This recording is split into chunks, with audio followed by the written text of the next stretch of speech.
काळ होता 70च्या दशकातला. साधारण मुलीपासून पोलीस उपनिरीक्षक पदापर्यंत पोहोचण्याचं. करंडी सारख्या छोट्याशा गावात राहणाऱ्या त्यांचं 1ली ते 4थी पर्यंतचं शिक्षण त्यांच्या स्वतःच्या गावी 5वी ते 9वी सह्याद्री विद्यालय घरापासून खूप लांब होते. येथे पोहोचण्यासाठी त्यांना रोज 6 किलोमीटर पायी प्रवास करावा लागत असे. शाळेच्या सोबतच आईवडिलांना घरकामात मदत करणं, दूरवरून पाणी आणणं, शेतीच्या कामामध्ये मदत करणं. वय लहान होतं, हाताला चटके बसत होते, तरी चुलीवर भाकरी करणं, स्वयंपाक पाणी करणं हे देखील सुरूच होतं. आमची गरिबी होती. गरिबीमुळं ते शिक्षण जरा हे झालं. त्यामुळं ती जायची शाळेमध्ये, टिकून यायची, कामं करायची, शेतामध्ये काम करायची. ते आम्ही कुठं कामाला गेलो का तिला आम्ही शिकवलं.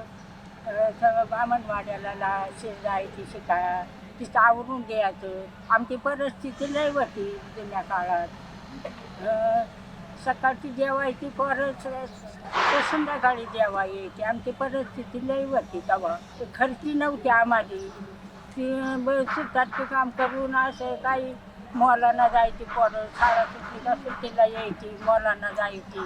त्यांना पैसे भेटत नव्हतं, तर सुट्टीच्या दिवशी कामाला जायची.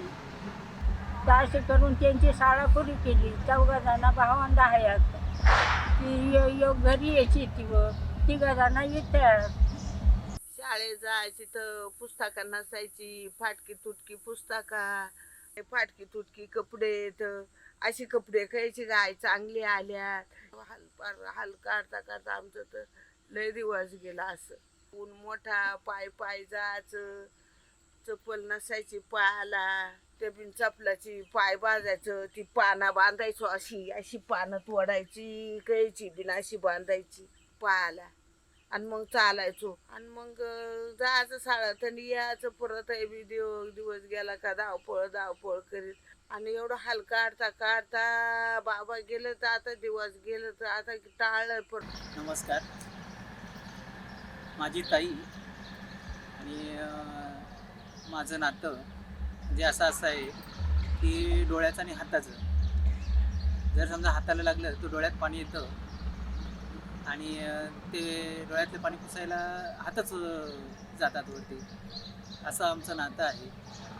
तर आमच्या कुटुंबामध्ये आम्ही आईवडील, आम्ही 2 जण भाऊ आणि 2 जण बहिणी, असं आमचं कुटुंब. आमच्या कुटुंब असं गरिबी परिस्थितीमध्ये वाढलेलं आहे. आणि अशा गरीब परिस्थितीमधून आम्ही पुढे शिक्षण घेतलेलं आहे. तर आमची मोठी बहीण, तिचं शिक्षण घरी काम करायला कोणी नसल्यामुळे तिला घरी ठेवलं. त्याच्यामुळे तिचं शिक्षण नाही झालं. मोठा भाऊ 4थीपर्यंत शिकला आणि माझी मोठी बहीण माझ्यापेक्षा मोठी आहे ती आणि आम्ही 2 जण शाळेत होतो. तर आमचं 1ली ते 4थीपर्यंत प्राथमिक शिक्षण आमच्या गावात झालं. आणि त्याच्यानंतर पुढील 5वी ते 10वीपर्यंत शिक्षण सह्याद्री विद्यालय ब्राह्मणवाडा या ठिकाणी झालं.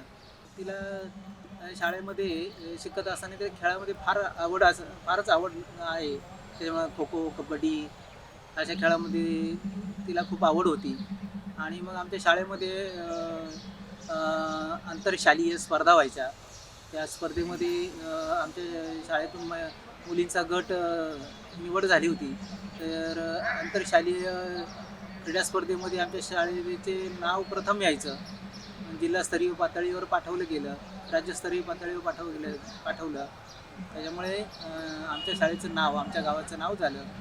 आणि तिला खेळाचे खूप कौतुक झालं. त्याच्यामुळे आम्हाला फार तिचं कौतुक आहे आणि आमच्या गावाला पण फार तिचे अभिमान आहे. तर ते 1991 साली महाराष्ट्रामध्ये महिलांची पहिलीच पोलीस भरती झाली. त्याच्यामध्ये तिला पोलीस व्हायचं होतं म्हणून ती मुंबईला आली. मोठा भाऊ मुंबईला राहत होता. मग त्या ठिकाणी तिने पोलीस भरतीमध्ये मैदानी याच्यामध्ये खेळामध्ये ती सिलेक्ट झाली. पुढे ती मग तिचे प्रमाणपत्र असल्यामुळे पोलीस भरतीमध्ये महिलांचं राखीव पोलीस म्हणजे महिला राखीव पोलीसमध्ये तिचं सिलेक्शन झालं. वत्सलताईंचे पीटीचे सर TD वागचौरे सरांनी सांगितले की तुझ्याकडे कबड्डीचं राज्य पातळीचं सर्टिफिकेट आहे, तर तू या भरतीसाठी नक्की जा. त्यांनी केवळ खेळाच्या जोरावर हे जे पद आहे ते मिळवलेलं आहे. कबड्डी स्पर्धेमध्ये राज्य पातळीपर्यंत त्या गेलेल्या होत्या आणि त्यांना आमचेच एक जुने सहकारी MT वागचौरे सर यांनी मोलाचं मार्गदर्शन केलं आणि आज या विद्यालयामधून त्या बाहेर पडल्यानंतर PSI पदापर्यंत पोहोचल्या. त्यांना यासाठी मी त्यांच्या पुढील आयुष्यासाठी शुभेच्छा देते आणि थांबते. पोलीस सेवेत भरती झाल्यानंतर त्यांचं ट्रेनिंग मरोळ येथे झालं आणि त्यानंतर त्यांची पहिली पोस्टिंग CP ऑफिस येथे झाली. आमचं लग्न मे 14 मे 93ला झालं. आमचं ॲक्च्युअली लव मॅरेज नाही, तसं लव्ह मॅरेज आणि अरेंज मॅरेज आहे. नोकरी लागल्यावर आयुष्यभराच्या जोडीदाराचं स्वप्न पाहिलं जातं. श्री शंकर देवराम दिघे सरांशी 14 मे 1993ला त्यांचा विवाह झाला. शंकर देवराम दिघे आहे, यांची ओळख झाली आणि त्यांचं लग्न झालं. तर तिची ड्युटी पोलीसमध्ये असल्यामुळे शिफ्ट ड्युटी असायची, तर घरी लक्ष देता येत नव्हतं. घरी आमची आत्या म्हणजे त्यांची सासू होती, तर आणि तिची नोकरी अशी होती की शिफ्ट ड्युटी असायची, त्याच्यामुळे तिला घरी लक्ष देता येत नव्हते. मग त्याच्यामुळे घरी आमचे दाजी ते सगळं बघायचे. मुलगी एकदम लहान होती आणि तिला सांभाळायला कोणीच नव्हतं. आमचे दाजी तर त्या मुलीला म्हणजे त्या मुलीची आईच एक प्रकारे ती आईच होती. त्यांनी त्या मुलीला बापाचं आणि आईचं प्रेम दिलं. माझ्या वडिलांचं नाव देवराम पाटील दिघे, आईचं नाव सखूबाई देवराम दिघे. त्यांच्या कृपेने आम्ही मुंबईमध्ये आलो. मुंबईमध्ये येऊन 8x10च्या रूममध्ये राहिलो. शांतीपानाने व्यवस्थित, एकमेकाला कोण भांडण तंटा काही नाही, बाकी सगळं ठीक आहे. माझी भावजय म्हणजे माझ्या बहिणी समानच, एकदम प्रेमाने राहिलो. माहेराची आठवण 10,000 तला चापा, तिच्या पाठीमाग उभा होता तिचा बापू. माहेराची आठवण तिची दारातली जाई, तिच्या पाठी होती उभी तिची आई. माहेराची आठवण उभा तिच्या पाठी उभा राहतो तिचा भाऊ, तशी माझ्या पाठी उभी राहते माझी जाऊ. उभी काम करीत असताना माझ्या मुलांना पण तिने सांभाळलं आणि आम्हाला पण सांभाळून घेतलं. थोडं तिच्यासाठी काही आम्ही केलं असेल त्याच्या डबल आमच्यासाठी तिने केलं. मी माझ्या घरात आल्यानंतर तिने बहिणीचं पण नातं जपून ठेवलं, माझ्या जावाचं पण नातं जपून ठेवलं. मी तिला छोटी बहीण समजते. 12 घंटेची ड्युटी 15 घंटे झाल्यासाठी तिला कधी आराम भेटला नाही, कधी सण भेटले नाही. तरी वेळात वेळ काढून कधी पण पुढं बोलावलं तरी अगं आपल्याला जायला पाहिजे. ती रात्री घरी येऊन सुद्धा 12-12 वाजता गावाला निघालेली आहे आणि तिनं दोन्ही घरं सावरून धरली, तिच्या आईचं पण आणि सातारचं पण घर. अशीच जाऊ सगळ्यांना मिळो हे देवाजवळ प्रार्थना करते. लग्न करून सासरी आले. सासरी आल्यानंतर सासू सासरे गावी असल्यामुळे मला मुंबईमध्ये नंदेकडे मिस्टर नंदेकडे राहत असल्यामुळे मला नंदेकडे राहावे लागले. त्या पोलीसमध्ये कार्यरत असल्यामुळे मला त्यांची पहिली भीती वाटली, खूप भीती वाटली की त्या कशा माझ्याशी पोलीसचीच रुबाबात राहतील किंवा नसतील असं वाटायचं. पण तसं काहीही झालं नाही. त्यांनी अगदी मला लहान बहिणीसारखं सामावून घेतलं. त्यांनी मला अगदी संसाराची पहिली आई पासून सर्व त्यांनी मला शिकवलं. त्यांनी अगदी मला लहान बहिणीसारखं, एका मैत्रिणीसारखं त्यांनी जपलं. दादांनी व ताईंनी मला लहान बहिणीसारखं एकदम सांभाळून घेतलं. माझ्या आत्याचं नाव वत्सला शंकर दिघे आहे. ती खूपच प्रेमळ व मनमिळाऊ आहे. तिला लंगडी व खो खोची खूप आवड आहे. मी माझ्या आत्यासाठी एक कविता लिहिली आहे. हे देव बाप्पा, प्रत्येक घरात माझ्या आत्यासारखी एक आत्या असू दे. माझ्या बाबांना सांभाळून घेणारी एक बहीण असू दे. माझ्या आईला नव्या घरात सामावून घेणारी एक नणंद असू दे. माझे सगळे लाड पुरवणारी एक माझ्या आत्यासारखी एक आत्या असू दे. लव यू आत्या. ताईंना 5-5 वर्षांनी प्रमोशन्स मिळत गेली. पहिलं प्रमोशन पोलीस नाईक, दुसरं प्रमोशन पोलीस हवालदार, तिसरं प्रमोशन सहाय्यक पोलीस उपनिरीक्षक आणि चौथं प्रमोशन पोलीस उपनिरीक्षक म्हणून मिळालं. 1991ला जॉईन झाली ॲक्च्युअली, आणि मी 90ला जॉईन झालो होतो. त्यांची पोलिसांची ड्युटी असल्यामुळे त्यांची खूप ॲक्च्युली अगोदर आपल्याला माहीत नसतं, पण नंतर त्या क्षेत्रात गेल्यानंतर आपल्याला कळतं का नक्की काय ड्युटी आहे. तिची खूप ट्रेनिंगला खूप खतरनाक त्यांची ट्रेनिंग घेतात आणि खूप त्रासदायक ड्युटी असते. खरं म्हणजे सुरुवातीला आम्ही मुलुंडला राहत होतो तेव्हा तिथे तेच पोलीस स्टेशनला तिची ड्युटी होती. त्यामुळं तिला रात्री कधी मेसेज टाकायची आणि घरी न्यायला यायची गाडी, आणि रात्री कधी घेऊन जायची ड्युटीसाठी. त्यामुळं नंतर आम्ही काय केलं, तिथून आम्ही खोली बदलली, म्हणजे आम्ही डोंबिवलीला आलो त्या निमित्ताने की ज्या तिला कधी ड्युटीला बोलू नये म्हणून. आणि इकडे आल्यानंतर पण तिची ड्युटी ठीक झाली. जशी नंतर तिची बरीच पोलीस स्टेशन झाली आणि कोर्टमध्ये सुद्धा बऱ्याच ठिकाणी तिने ड्युटी केली. माझी मुलगी लहान असताना जेव्हा परत तिची ड्युटी चालू झाली, सुट्टी झाल्यानंतर परत जॉईन झाली, तेव्हा ती मुलुंडला पोलीस स्टेशनला होती. त्यावेळेस तिची चुलती मुलुंडला राहत होती. तर मुलगीला ट्रेनमधून सकाळी जावं लागायचं घेऊन, आणि मुलुंडला ठेवल्यानंतर परत यावं लागायचं. म्हणजे त्या लहान परिस्थिती अशा ड्युट्या तिने केलेल्या आहेत आणि लहानपणी अशी त्रास झालेला आहे. ॲक्च्युली घरामध्ये दोन्ही जर सर्व्हिस करत असतील तर घरामध्ये सगळ्यांना त्रास होतो. खरं त्या कुटुंबाला तो खूप त्रास होतो. फायनान्शियली चांगलं राहतं पण बाकीच्या गोष्टी काय मिळत नाहीत. त्यामुळं अशी कधी सणाला तिला कधी सुट्टी मिळत नव्हती. घरची सांभाळायची जबाबदारी मी माझी सांभाळली मुलीला, आणि तिने पण तिची खूप चांगल्या पद्धतीनं ड्युटी सांभाळली. ती सगळ्या गोष्टीमध्ये खूप चांगली. स्वयंपाक बनवणं आणि रिलेशन टिकवणं तिच्या हातात आहे. खरं म्हणजे तिच्यामुळं सगळं आमचं घर एकत्र आहे. माझी वहिनी, मोठा भाऊ. ॲक्च्युली पहिलं आमच्या सुरुवातीला आम्ही माझ्या भावाकडेच राहिलो. वहिनी माझी खूप चांगली आहे. तिने लहान भावाप्रमाणे मला वागवलं, तसं तिला पण तिच्या बहिणीप्रमाणे वागवलं. माझा भाऊ पण खूप चांगला आहे. त्यांच्यामुळं तर आम्ही मुंबईला, म्हणजे मी अगोदर त्यांच्याकडेच राहूनच शिकलो आणि नंतर त्यांच्याकडे राहूनच लग्न झालं आमचं. आणि नंतर आम्ही एकत्र पण 1 वर्षभर राहिलो आणि नंतर मग आम्ही वेगळं झालो आणि त्यांच्या सहमतीनंच झालो वेगळं सगळं.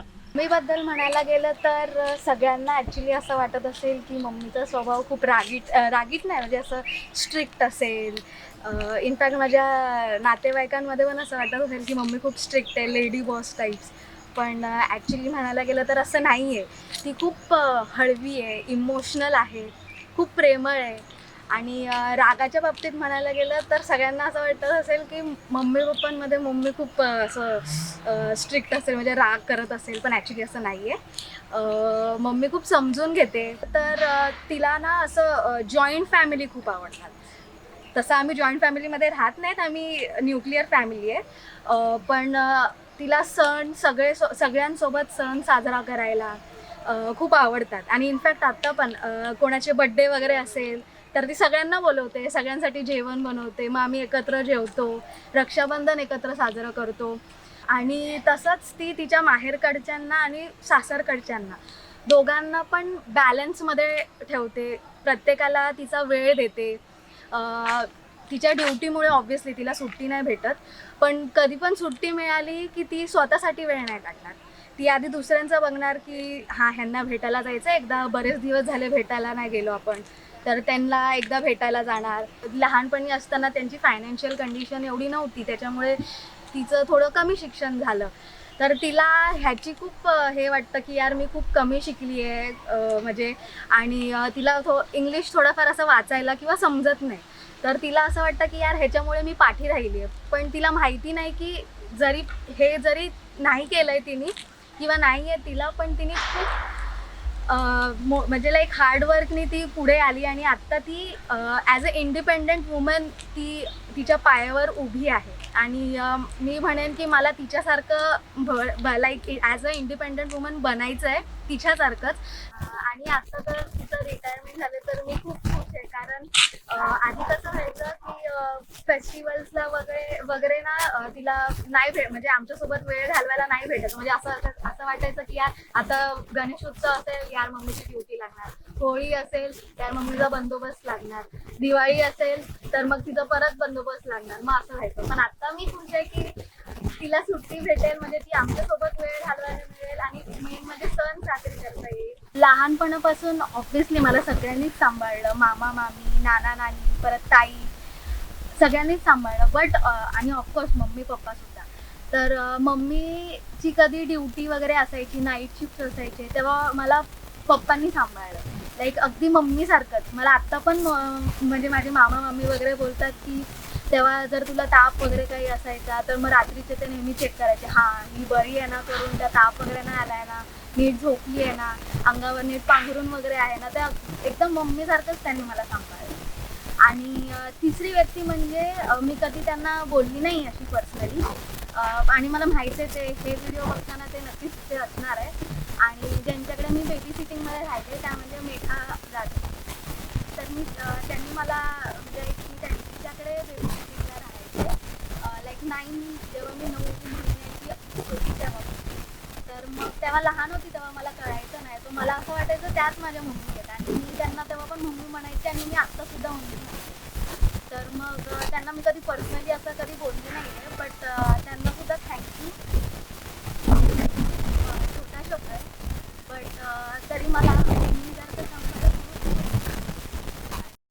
पोलीस दलात विविध पदांवर काम करताना 1991चा बॉम्बस्फोट, 1993ची दंगल, सुतळी बॉम्बस्फोट, 26 जुलैचा पाऊस, ताजमहाल हॉटेलवर कसाबने केलेला अतिरेकी हल्ला, कोरोनाचा कठीण काळ, अशा जीव घेण्या प्रसंगांना त्या सामोऱ्या गेलेल्या आहेत. तरी पण आम्ही नंतर विचार केला की एवढं सर्व्हिस करून तरी काय फायदा, त्याच्यापेक्षा लाईफ आपलं जगायला पाहिजे ना. त्याच्यासाठी मी आधी राजीनामा दिला. मी मुलीला आणि बायकोला पण विचारलं, त्यांचं सहमती घेतली आणि नंतर मग राजीनामा दिला. नंतर तिचा राजीनामा घ्यायचं आम्ही ठरवलं. लास्टला फक्त एवढंच बोलेल की रिटायरमेंटच्या आधी तिने दुसऱ्यांसाठी जगली, ती दुसऱ्यांसाठी जेव्हा पण काही असेल तर दुसऱ्यांसाठी उभी राहिली, स्वतःसाठी वेळ नाही काढला, स्वतःच्या हेल्थवर नाही तिने लक्ष दिलं. पण आता रिटायरमेंटच्या नंतर मी फक्त एवढंच बोलते की स्वतःसाठी वेळ काढ, तुला जे आवडते ते कर, माझं जसं टेन्शन नको घेऊ. आणि तुला फिरायला खूप आवडतं तर ते पहिले म्हणजे ते कर, खूप फिर. आणि अजून तुझ्या हेल्थवर लक्ष दे, ते सगळ्यात इम्पॉर्टंट आहे. आणि तुझ्या ज्या पण इच्छा असतील त्या सगळ्या पूर्ण हो, हीच माझी. तर तिच्या पुढील स्वेच्छानिवृत्तीनंतरच्या पुढील आयुष्यासाठी तिला खूप खूप शुभेच्छा. आणि तिचं पुढील आयुष्य आनंदी, सुखा, समाधानाचं आणि भरभरत तिचं जावं. आणि तिच्या राहिलेल्या इच्छा, आकांक्षा असतील तिने पूर्ण कराव्यात. कुटुंबाला नोकरी करत असताना वेळ मिळाला नव्हता कुटुंबासाठी, तर तिला आता तो वेळ मिळाला आहे, वेळ घालवावा. आनंद आई वडिलांना सांभाळती, लक्ष टाकीती, माझ्या मुलांना लक्ष टाकीती. अजून तसं इथून मोर सुखात जावं असं इच्छा आहे तिच्या. बघा, माझे मावशीन काका माझ्यासाठी खूप केलेलं आहे आणि ते आमच्यासाठी पूर्ण झगडतात, सगळ्या काही गोष्टी करतात. आज त्यांच्यामुळं मी मुंबईमध्ये आलो आहे. आणि पुढील आयुष्य सुखी समृद्धीचं आणि भरभराटीचं जावं हीच ईश्वरचरणी प्रार्थना करतो. सुन्या दिघे ह्या माझ्या आत्या आहेत. आत्यांचा स्वभाव खूप चांगला आहे, आत्या आणि मामांचा. आम्हाला त्यांच्या सख्या सुनाप्रमाणे वागवलं. आत्या खूप प्रेमळ आहेत आणि त्या काही चुकलं तरी समजून सांगते, समजून घेतात आणि आम्हाला खूप मदत करतात. आणि ते आता रिटायर झाले, त्यांचं आयुष्य सुखाचं समाधानाचं जावं. आमच्या विद्यालयाची ही माझी विद्यार्थिनी खेळाच्या माध्यमातून करिअर घडवून त्या ठिकाणी पोलीस दलामध्ये, महाराष्ट्र पोलीस दलामध्ये पोलीस उपनिरीक्षक पदापर्यंत पोहोचल्या आणि नुकत्याच त्या सेवानिवृत्त झालेल्या आहेत. आणि त्यानिमित्ताने त्या ठिकाणी सह्याद्री विद्यालयाच्या माजी विद्यार्थिनी म्हणून ह्या विद्यालयाला आज त्या भेट द्यायला आल्या आम्हा सगळ्या शिक्षकांना खरं म्हणजे आज त्या निमित्तानं मनस्वी आनंद होतोय. मी आधीच म्हटल्याप्रमाणे कोणत्याही शाळेचं भूषण हे ते माजी विद्यार्थी असतात आणि वत्सलाताईंनी महाराष्ट्र पोलीस दलामध्ये अत्यंत चांगल्या अशा प्रकारची सेवा बजावून सेवानिवृत्ती घेतलेली आहे आणि त्यानिमित्तानं त्या ठिकाणी मी आमच्या विद्यालयाच्या वतीनं, माझ्या सर्व सहकाऱ्यांच्या वतीने, माननीय प्राचार्यांच्या वतीने त्यांना भावी आयुष्यासाठी मनपूर्वक शुभेच्छा देतो आणि विद्यालयाप्रती असणारं त्यांचं प्रेम, आमचे विद्यालयाशी असणारे त्यांचे ऋणानुबंध हे असेच पुढे राहतील अशा प्रकारची अपेक्षा व्यक्त करतो. धन्यवाद. समाजामध्ये कायदा आणि सुव्यवस्था राखण्यासाठी आपलं पोलीस दल नेहमीच कटिबद्ध असतं. आपण इकडे अनेक सणवार आनंदात साजरे करत असतो, पण आपले पोलीस दल कायदा आणि सुव्यवस्था यांच्यावर लक्ष ठेवून असतं. त्यांच्यामुळेच आज आपण सुरक्षित आहोत. आपल्या सर्वांतर्फे त्यांचे मनापासून आभार. आपल्या सर्वांतर्फे वत्सलाताईंना खूप खूप शुभेच्छा तर आहेतच, पण मुंबईचे पोलीस आयुक्त श्री फणसळकर साहेबांनीही ताईंना त्यांच्या पुढील सुंदर भविष्यासाठी शुभेच्छा दिल्या आहेत. सर, आपले खूप खूप आभार आणि धन्यवाद. जाता जाता ताईंसाठी या 2 ओळी आहेत. नवा गंध नवा आनंद निर्माण करत प्रत्येक क्षण यावा, नवा गंध नवा आनंद निर्माण करत प्रत्येक क्षण यावा, नव्या सुखानी नव्या वैभवानी आनंद शतगुणित व्हावा. याच आपल्या सर्वांतर्फे ताईंना खूप खूप शुभेच्छा. सुखात राहा, आनंदात राहा आणि ईश्वराचा आशीर्वाद असाच आपल्या सर्वांवर बरसत राहो. धन्यवाद.